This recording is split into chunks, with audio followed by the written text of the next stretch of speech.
ሰላም ሰላም ጤና ይስጥልን ክቡራትና ክቡራን እንዴት ናችሁ? አቤል ሻንቆ ኦፊሻል ላይ ትገኛላችሁ። አዳዲስ የዝውውር መረጃዎችን እነሆ አጋራችኋለሁ። ባርሴሎና ቀዳሚ ጉዳያችን ይሆናል። በዚህ ሰዓት ላይ በክሪስታል ፓላስ እየተጫወተ የሚገኘው እንግሊዛዊ የማርክ ጉሂን ጉዳይ በተመለከተ ከተጫዋቹ ወኪል ጋር ንግግር ለማድረግ መቀመጡም ጭምር ተረጋግጧል። እንደ ሙንዶ ዲፖርቲቮ መረጃ ይሄኛው የ25 ዓመቱ ተጫዋች በዚህ ውድድር ዓመት መጨረሻ ኮንትራቱ ስለሚጠናቀቅ በነፃ የዝውውር መስኮት ወደ የትኛውም የአውሮፓ ቡድን የመቀላቀል እድል እንዳለው ይታወቃል እና ከነዛ መካከል አንዱ ባርሴሎና የተጫዋቹ ፈላጊ መሆኑም ጭምር ተረጋግጧል። ነገር ግን በፋይናንሻል ጥያቄ ጉዳይ ተጫዋቹን ላያስፈርም የሚችልበት እድል በጣም ሰፊ ስለመሆኑ ይኸው የስፔን ተነባቢ ጋዜጣ መረጃ ይፋ እያደረገ ነው የሚገኘው። ከዚህ ባሻገር የማንቸስተር ዩናይትድ ንብረት የሆነው በዚህ ሰዓት ላይ በባርሴሎና ቤት ውስጥ የተጫወተ የሚገኘው ማርከስ ራሽፎርድ የመጨረሻ ግቡ በባርሴሎና የመቆየት ፍላጎት እንዳለው ከስፖርት ቪያ ሚረር ጋር የነበረውንም ቆይታ አጋርተዋል ማለት ነው። ይታወቃል እንግዲህ ማርከስ ራሽፎርድ በውሰቱ ወደ ባርሴሎና ካቀና በኋላ በጣም ጥሩ ውድድር ዓመትን እያሳለፈ ነው የሚገኘው። ስለዚህ ወደ እንግሊዝ ከመመለስና ምናልባትም ወደ ሌሎች ክለቦችም ጭምር ከማቅናቱ በፊት የመጀመሪያውና አልቲሜት ጎሉ ግን በባርሴሎና የመቆየት ፍላጎት እንዳለውም ጭምር ተጫዋቹ ይፋ አድርጓል ማለት ነው። ክሪስታል ፓላስ በዚህ ሰዓት ላይ ከራይቫሉ ዌስትሃም ዩናይትድ ማለት ነው የ25 ዓመቱ ኖርዌያዊውን የአጥቂ ስፍራ ተጫዋች የሆነው ጆርገን ስትራንድ ላርሰንን ማስፈረም ይፈልጋል ተብሏል። ምናልባት በዚህ ሰዓት ላይ በውልቭስ ቤት ነው የሚገኝ ተጫዋቹ። ራሱ ዌስትሃም ዩናይትድ የተጫዋች ፈላጊ ከሆኑ ክለቦች መካከል አንዱ ነው።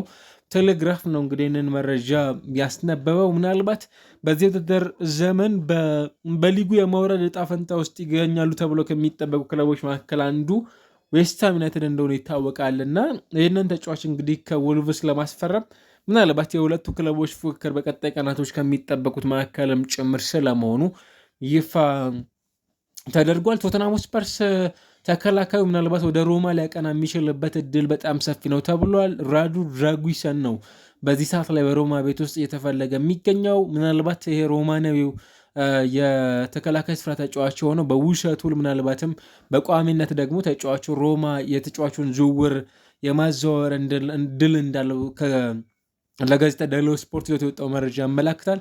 ስለዚህ ቶተንሃም ስፐርስ ለተጫዋቹ ምናልባት በቋሚ የዝውውር ሂደት ላይ የሚቀርብለት ገንዘብ ተጫዋቹን ለሮማ ሊለቅበት የሚችልበት እድል ሊኖር እንደሚችልም ጭምር ይጠቁማል።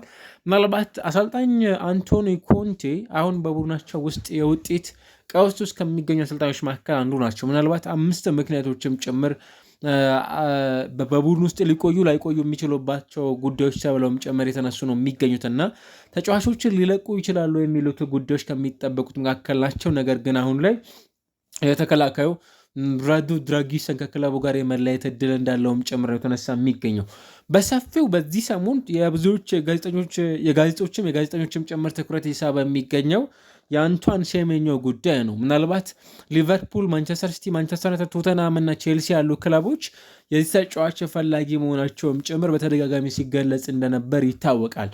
ነገር ግን አሁን ባለበት ነባራዊ ሁኔታ ተጫዋቹም ራሱ ይፋ አላደረገም። በእርግጥ ለተጫዋቹ በጣም ቅርብ የሆኑ ሰዎች ተጫዋቹ ፕሪፈር ያደረገው ይበልጡኑ ለዚህ ክለብ ብጫወት ይሻላል ብሎ ምርጫውን ያደረገው የፔፕ ጓርዲዮላ ማንቸስተር ሲቲ እንደሆነ ተሰምቷል። ይህ ካልሆነ ወደ ሊቨርፑል የማቅናት እድልም ጭምር እንዳለ ነው የተነገረ የሚገኘው።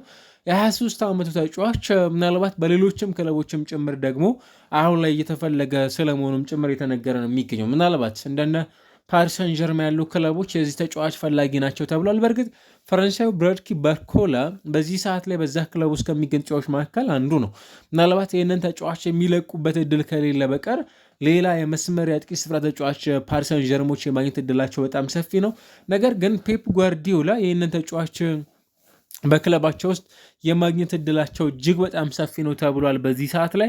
ስለዚህ የአንቷን ሴሜኞ ጉዳይ ይበልጥ አሁን ላይ መስመር እየያዘ ነው ካለን ወደ ማንቸስተር ሲቲ የመሄድ እድሉ በጣም ሰፊ ሆኖ የተመለከትናቸው ከሚገኙ የዝውውር ርዕሰ ጉዳዮች ውስጥ ልናነሳው የሚገባ ጉዳይ ነው። ምናልባት በዚህኛው ሰዓት ላይ የማንቸስተር ዩናይትድ ንብረት ነው ኦፍኮርስ። ለነገር ግን በዝውውር መስኮቱ ላይ ወደ ትራብዞን ስፖር ካቀኑ ተጫዋቾች መካከል አንዱ እንደሆነ ይታወቃል። ካሜሮናዊ ግብ ጠባቂ አንድሬ ኦናና 29 ዓመቱ ላይ ነው የሚገኘው። በአንዱ በህይወት በጣም ጥሩ ከሚባሉ ጊዜያቶች ውስጥ አንዱን እያሳለፍኩኝ ይገኛለሁ ወደ ቱርኩ ክለብ ትራብዞን ስፖርት ካቀናው በኋላ የሚል መልእክቱን አጋርተዋልና ከጎል ስፖርት ጋር በነበረው ቆይታ። ስለዚህ ይሄው ግብ ጠባቂ በዛው በቱርክ የመቆየት እድሉ በጣም ሰፊ ነው። ዝውውሩም ወደ ቋሚነት የማደግ እድል እንዳለው ነው እንግዲህ አሁን ላይ የወጡ የሚገኙ መረጃዎች የሚጠቁሙትና ራሱ አንድሬ ኦናና ግን ደስተኛ ስለመሆኑም ጭምር ይፋ አድርጓል ማለት ነው። ሌላኛው በዚህ ሰዓት ላይ የተነሳ የሚገኘው ቦርንሞዝ እና ቼልሲ በተመሳሳይ በላትሲዮ የተጫወተ የሚገኘው የ25 ዓመቱን ተከላካይ ማሪዮ ጊላን እንደሚፈልጉት ከጣሊያን የሚገኙ መረጃዎች እየጠቆሙ ነው የሚገኙት። አሰልጣኝ ኤንዞ ማሬስካ ሌላው በተለያዩ ተከላካዮቻቸው ላይ በጣም ጥያቄ ከሚነሳባቸው ቡድኖች ውስጥ አንዱ እንደሆነ ይታወቃልና ያንን የመከላከል ክፍተት እየታየበት የሚገኘውን ስብስባቸውን ለማጠናከር ሲሉ ሌሎች ተጫዋቾች ወደ ቡድናቸው መምጣት ይፈልጋሉ። ከነዛ መካከል የማሪዮ ጊላ አንደኛው በምርጫዎቻቸው ውስጥ ከሚገኙ ተጫዋቾች መካከል ስለመሆኑም ጭምር ነው እንግዲህ እየተነሳ የሚገኘው። በጣም በርካታ ክለቦች በዝውውሩ ሂደት ላይ ራሳቸውን ለማጠናከር በርከት ያሉ የዝውውር ጉዳዮች ላይ ተሳትፎ ያደርጋሉ ተብሎ ይጠበቃል።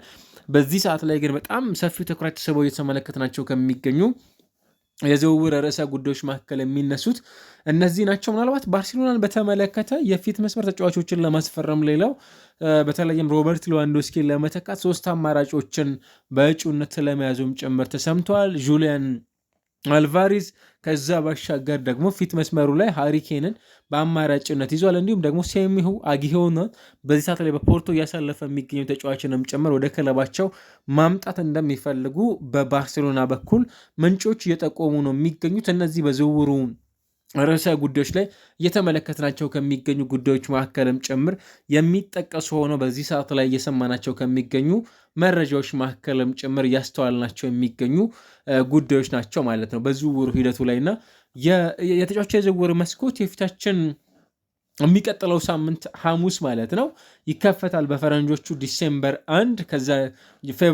ጃንዋሪ 1 ከዛ በኋላ ደግሞ ፌብሩዋሪ 2 2026 ላይ ይዘጋል ማለት ነውና ለአንድ ወራት የሚቆይ የተጫዋች የዝውውር መስኮትን በተመለከተ ምናልባት አዳዲስ ነገሮችን ልንመለከትበት የምንችልበት እድል እንዳለም ጭምር ገና ከወዲሁ የተሰሙ ከሚገኙ ርዕሰ ጉዳዮች ውስጥ በዝውውሩ ሂደቱ ላይ እየተመለከትናቸው ነው እንግዲህ የምንገኘውና የዝውውሩ ሂደቱ ሲከፈት ደግሞ ይበልጥ የተጫዋች የዝውውር መስኮት ሲሪየስ የሆኑ ጉዳዮችን የምንመለከትባቸው እድሎች እጅግ በጣም ሰፊ ሆነው የመመልከት እድላችን በጣም ሰፊ ነው። የትኞቹ ክለቦች የትኞቹን ተጫዋቾች ወደ ስብስቦቻቸው ያመጣሉ የሚለው ጉዳይ ከሚጠበቁት መካከል በቀዳሚነት የማየት እድልን የምናገኝባቸው ይሆናሉ ማለት ነው በሚቀጥሉት ቀናቶች። ከዚህ ባሻገር ኤንዞ ማሬስካ ስለ ኤስቴቫውን እና ሊያም ዴላፕን በተመለከተ በቀጣይ ቼልሲ ከአስቶን ቪላ ጋር በሚያደርጉት እንግሊዝ ፕሪሚየር ሊግ መርሃ ግብር ላይ ሁለቱም ተጫዋቾች ሜዳ ላይ እንደሚሰለፉም ጭምር ይፋ ተደርጓል። ስለዚህ በሜዳ ውስጥ ከሚያገለግሏቸው ተጫዋቾች መካከልም ጭምር ስለመሆናቸው አሰልጣኝ ኤንዞ ማሬስካ ይፋ አድርገዋል። በቀጣይ የምንመለከታቸው የቼልሲ ቁልፍ ሚናን የመወጣት እድል ያላቸው ተጫዋቾች ናቸው።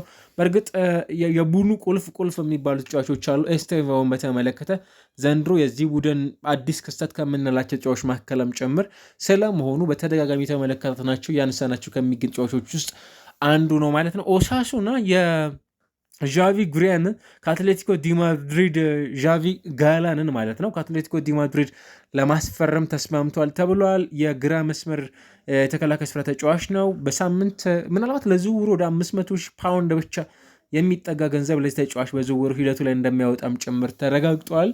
አሰልጣኝ ሩበን አሞሪም ብሩኖ ፈርናንዴዝ እና ኮቢ ሜኖ በዚህኛው ሳምንት ከኒውካስል ጋር በሚያደርጉ ጨዋታ እንደማይሰለፉና ምናልባት እንደማይደርሱም ጭምር ይፋ አድርገዋል። ስለዚህ ሌሎች ተጫዋቾችን በአማራጭነት እንደሚጠቀሙም ጭምር ከምንጠብቃቸው የዝውውር ርዕሰ ጉዳዮች መካከልም ጭምር የሚነሱ ናቸው። ምናልባት ከዚህኛው ከጨዋታ በፊት አሰልጣኙ የሰጡትን ጋዜጣዊ መግለጫ ሰፋ ባለ መልኩ ከምንመለከታቸው ጉዳዮች መካከልም ጭምር የሚነሱ ናቸው የሚሆኑት። የአብዛኞቹ ግን የዝውውር ሂደቶቹ ላይ በዚህ ሰዓት ላይ ሄድላይን ሆኖ የተመለከትናቸው የሚገኙ ሌሎች ክለቦች ጋርም ትኩረትም ጭምር ስበው የምንመለከታቸው ርዕሰ ዜናዎች እነዚህ ናቸው።